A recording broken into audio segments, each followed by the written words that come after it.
welcome to this special press conference on Operation Sindoor. We will begin with opening statements by the three senior officers to my right here, who have been directly overseeing operations during Operation Sindoor.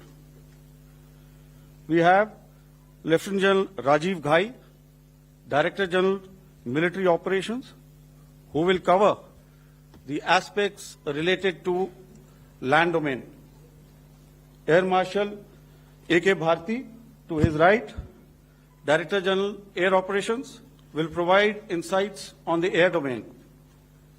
And to my right is Vice Admiral A.N. Pramod, Director General Naval Operations, who will cover aspects on maritime domain. Following their briefings, we will move on to the question answer session. I now request the DGMO to commence the opening brief. Thank you, Sandeep. A very good evening to all of you, ladies and gentlemen.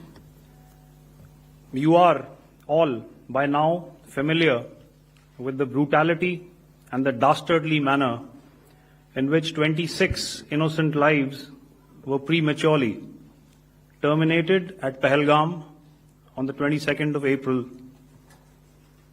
When you combine those horrific scenes and the pain of the families that the nation witnessed with numerous other recent terrorist strikes on our armed forces and defenseless civilians, we knew that the time had arrived to make yet another compelling statement of our resolve as a nation. Operation Sindoor was conceptualized with a clear military aim to punish the perpetrators and planners of terror and to destroy their terror infrastructure. What I do not state here, of course, is the often stated determination of India and its intolerance to terror.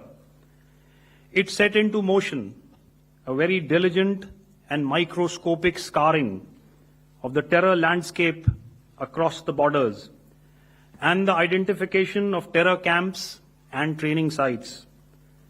The locations that emerged were numerous, but as we deliberated more, we realized that some of these terror hubs were now bereft of any presence and had preemptively been vacated, fearing retribution from us.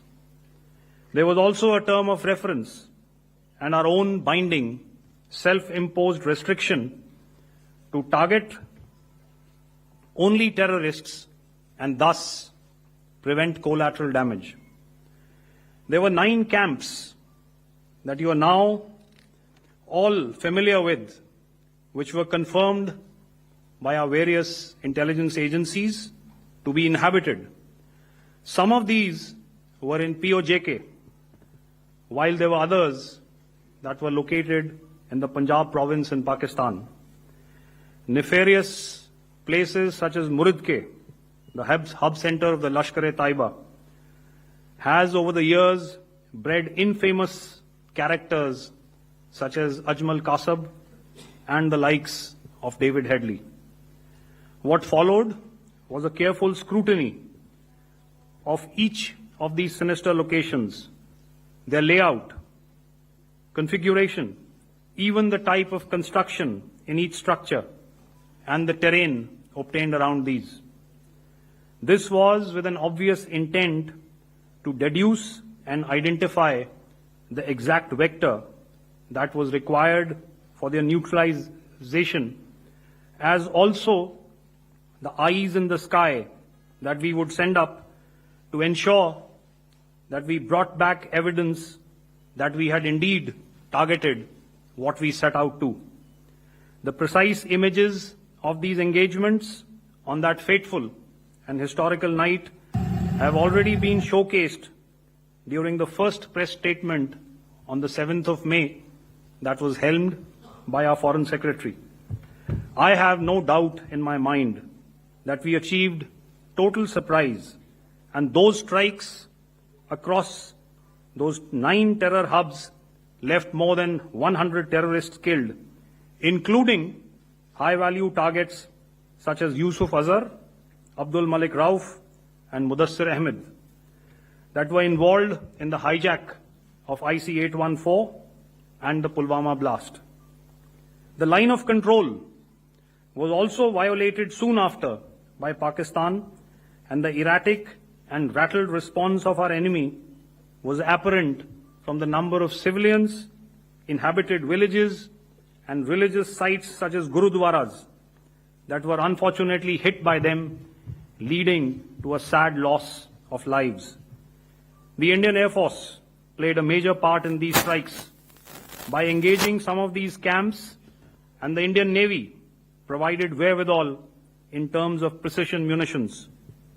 The Indian Air Force obviously had their assets up in the sky, and I will here request Air Marshal Bharti, the Director General of Air Operations, to detail for you the methodology that the men in blue adopted to successfully manifest this mission.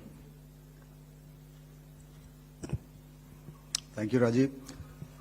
A very good evening, ladies and gentlemen.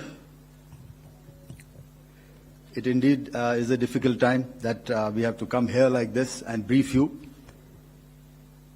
We could have done without this, but we had no choice. As the DGMO has detailed, the event was precipitated by the dastardly act at Pahalgam. The sequence of events have already been detailed. We carefully selected the targets, and out of the 9 selected targets, the target systems that were given to the Indian Air Force were the notorious training camps at Bhavalpur and Muridke, these being further from the international boundary. Through critical target system analysis, we analyzed what was to be done to annihilate these targets and plan to engage these targets with precision air-to-surface guided munitions so as to avoid collateral damage. The modalities of planning process I will not go through at this instant. However, what I would like to show you is the results that we achieved through our targeted air strikes. Could I have the second slide, please?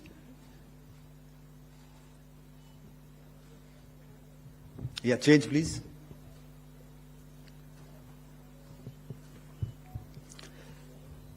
Okay. This is what the terror infra at Muridke looks like. If you see, north is as indicated, and to the right is east, where the international boundary lies. Could we have the next slide, please?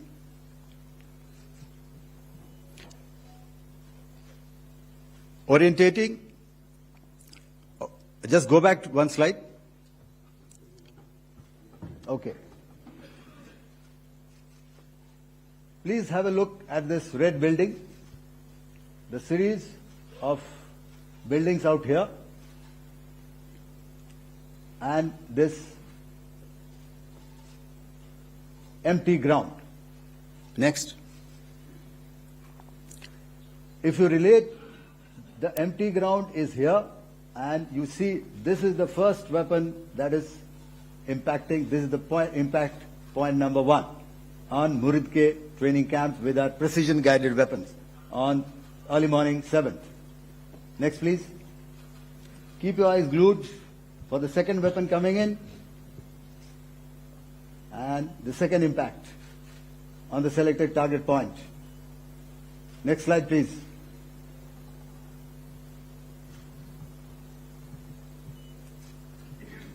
Third weapon, third impact. Continue. And fourth weapon, fourth impact.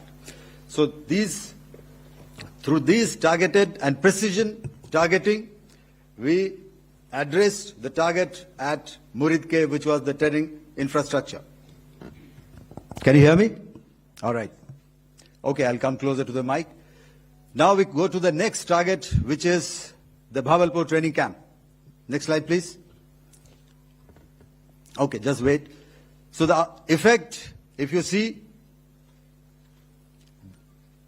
the impact point, if I can point out, this is the impact point. The ammunition has gone through the roof and it has created a blast inside, the photographs of which you would have, all of you would have seen. And the red building, after that, there was this double-story building. It has been completely decimated by precision targeting. Next, please. The target system, which was in the north, a series of buildings. I'll show you how it looked. Next. Completely destroyed by our precision targeting. Next. Now coming to Bhavalpur, this is the target complex that we are dealing with, a fairly large target complex. So we had to carefully choose the points that we needed to address, which were high value and which would meet our stated objectives of eliminating the terrorists. I would like to draw your attention to this red canopy, and in relation to that, I would cover the targets. One target system is a series of buildings here, other one here, and other one out here. Next slide, please. This is how it looked before, and this is how the building looked after the impact of the weapon. And orientation in relation to this red canopy, you can see here. Next, please. Before, next, and after. The roofs have completely collapsed. Next. This is the target system. Next. Precision targeting, and we have achieved our objectives here. Next. All right. So that was what we did on the 7th. Our objective was to address these two terrorist camps, and that we did with precision. And thereafter, we maintained a robust air defense posture, because remember, our objective was to target the terrorists and terrorist infrastructure, not any other infrastructure, not the Pakistani military, not the Pakistani any other infrastructure. So that is what we have maintained on the 7th of May. However, what we saw in the evening of 7th of May, we were saturated with a raid of Pakistani unmanned aerial vehicles and small drones. And these came in waves in our civilian areas, over our military installations, and all of them were successfully intercepted. Few of them did manage to land. However, there was not much damage that they did. And we have our robust counter-US hard kill and soft kill systems which did the job. However, the difference here was that we had targeted the terrorists. The adversary now has targeted our civilians and the military infrastructure. So it had to be responded to.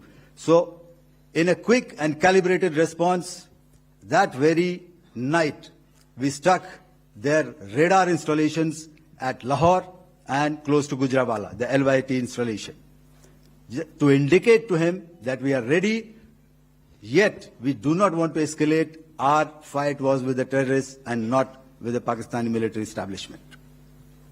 Thank you. Thank you, Air Marshal Bharti. So, ladies and gentlemen, he's outlined operations not only on the night of 6th and 7th of May, when Operation Sindoor commenced, but also on the subsequent night. Being well aware and familiar with the congenital and impulsive nature of our adversary, and even though we did attempt to reach out and communicate our compulsions to strike at the heart of terror to my counterpart in the immediate wake of Operation Sindoor. The request was brusquely turned down, with an intimation that a severe response was inevitable and in the offing. We were, of course, prepared. Operations on the 7th and the 8th, Air Marshal Bharti spoken about.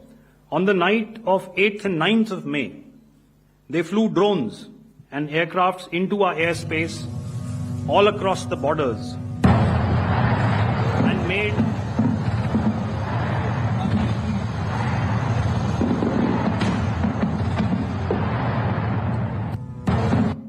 and made largely unsuccessful attempts to target numerous military infrastructure. Violations on the line of control by Pakistan also commenced yet again and precipitated into fierce RT engagements. The air operations on the night of 8th and 9th of May, I'll yet again request the DG Air Operations to cover.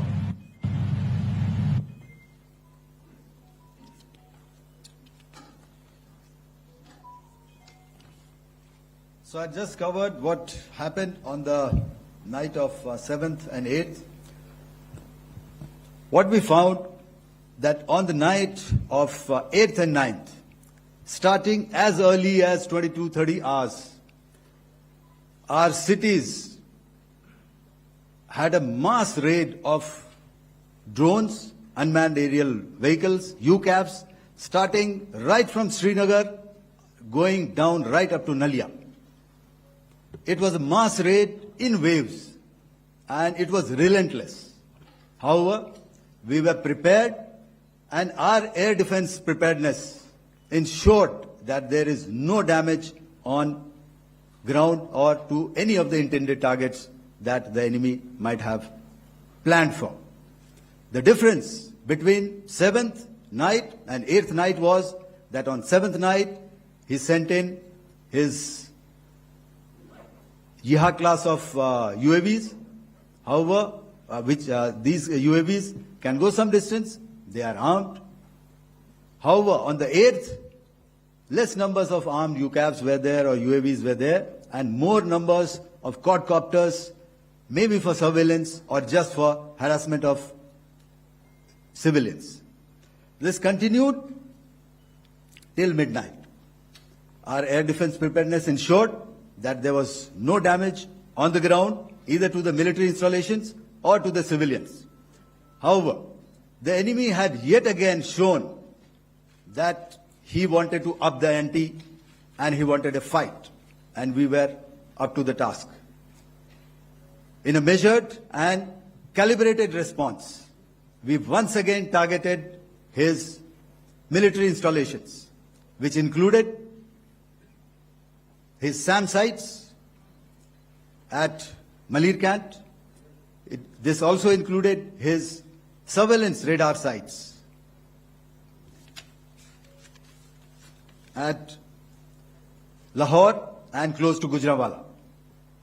These were suitably addressed, and thereafter his drone attacks continued even till morning, which we countered, and during the daytime there was some respite. Here I would like to bring out another aspect. What we found was that while the drone attacks were being launched from somewhere close to Lahore, enemy had allowed his civilian aircraft to also continue to fly out of Lahore. Not only his own aircraft, but international passenger aircraft, which is quite insensitive, and we had to exercise extreme caution, even at the cost of some tactical disadvantage, to ensure that there is no damage to any of the civilian aircraft. And this was also brought out in our press briefing during the day. So I will now hand over to my colleague to cover the events of 9th onwards.